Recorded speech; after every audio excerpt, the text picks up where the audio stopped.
Շնորհակալություն, հարգարժան պարոն Մելքումյան։ Ես հայտարարությունս ուզում եմ նվիրել ներկայիս Հայաստանի սոցիալական տնտեսական իրավիճակին, գիտակցելով, որ թեման շատ ծավալուն է, կփորձեմ մաքսիմալ հակիրճ, բայց նաև թվերով ներկայացնել։ Մեջբերում եմ։ Ընտանիքների անապահովվածության գնահատման համակարգում 2016 թվականի հունվարի 1-ի դրությամբ հաշվառված է 47276 կենսաթոշակառու, որից ընտանեկան նպաստ է ստանում 35867-ը, կամ տարեցների ընդհանուր թվի 9.2-ը։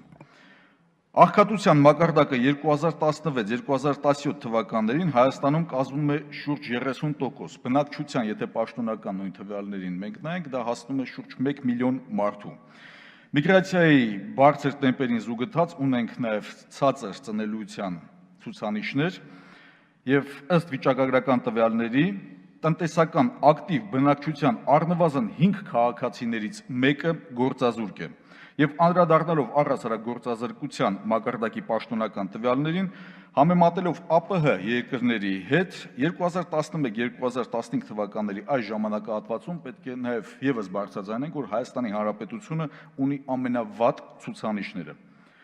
Այսքանով մեջբերելով պաշտոնական տվյալները, վստահաբար պետք է բարձրաձայնել, որ առհասարակ կառավարման արդյունավետության բարձրացման մեծագույն խնդիր կա, եւ այս հարցում հարկ եմ համարում մեջբերել մեկ անգամ եւս Ծառուկյան խմբակցության կողմից բազմիցս բարձրաձայնած կարևորագույն կետեր, մասնավորապես քանի որ ժամանակը եւս քիչ է, կփորձեմ հակիրճ, բայց բովանդակության առումով զուգահեռներ ունեցող խնդիրների անդրադառնալ։ Գյուղատնտեսական վարկերի հետ կապված տոկոսները չպետք է գերազանցեն 3-ից 5%-ը, մատնանշելով շատ հստակ մեր ծրագրում ինչպես կարելի է դա իրականացնել։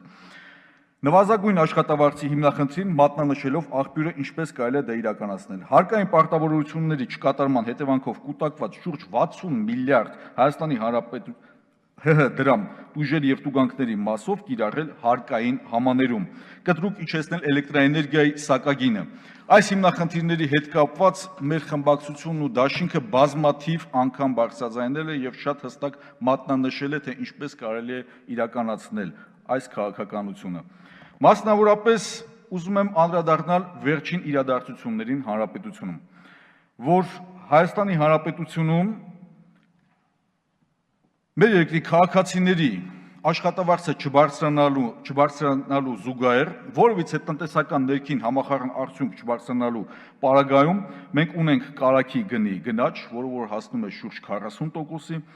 եւ նախորդ տարվա համեմատ խոզի մսի շուկայում կա մոտ 20-ից 25%-ի գնաճ, տավարի մսի գնաճ մինչև 10%-ի չափի հասնող, նաեւ բենզինի թանկացումը գրանցվել է շուրջ 30 դրամի չափով։ Եվ ընդ որում պատկան մարմինների որևիցե մի ներկայացուցիչի կողմից որևիցե պաշտոնական պարզաբանում չկա այս թվերի հետ կապված։ Շնորհակալություն։